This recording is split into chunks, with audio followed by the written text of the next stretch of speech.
সারা রাজ্যের পাশাপাশি দক্ষিণ দিনাজপুর জেলা জুড়ে পালিত হলো রামনবমী। বুধবার সকাল থেকেই দক্ষিণ দিনাজপুর জেলার বিভিন্ন প্রান্তে, জেলা সদর শহর বালুরঘাট, মহকুমা শহর গঙ্গারামপুর, বুনিয়াদপুর শহর জেলার বিভিন্ন প্রান্তে রামনবমী উপলক্ষে বর্ণাঢ্য শোভাযাত্রা ও বাইক র্যালি করা হয়। এদিন রামনবমী উপলক্ষে বর্ণাঢ্য শোভাযাত্রায় পামেলায় রাজ্য বিজেপি সভাপতি তথা বালুরঘাট লোকসভা কেন্দ্রের বিজেপি প্রার্থী সুকান্ত মজুমদার।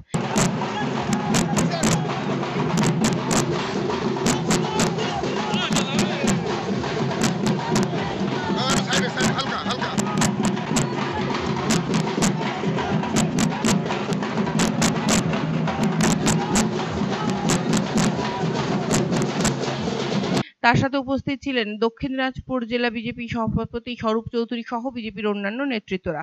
বুধবার দুপুরে গঙ্গারামপুর শহরের কালীতলা থেকে শুরু করে বাসস্ট্যান্ড, বড়বাজার, নিউ মার্কেট এলাকায় রামনবমী উপলক্ষে বর্ণাঢ্য শোভাযাত্রায় উপস্থিত হন সুকান্ত মজুমদার। পাশাপাশি তিনি এদিন এই শোভাযাত্রায় পা মেলান।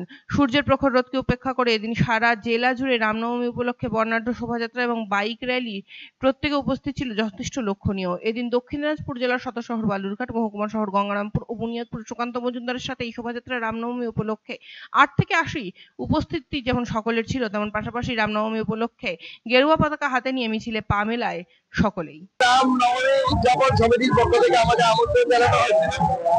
আমার জেলার বিভিন্ন জায়গায় রাম নবমী উদযাপন তারা আমাদের নিমন্ত্রণ করেছে। আজকে গঙ্গারামপুর অঞ্চলগুলো দেখুন, বাংলাদেশে সেই ট্র্যাডিশন আমরা দেখেছিলাম তো, হরিরাম দেওয়ার জন্য ফরমাল জারি করে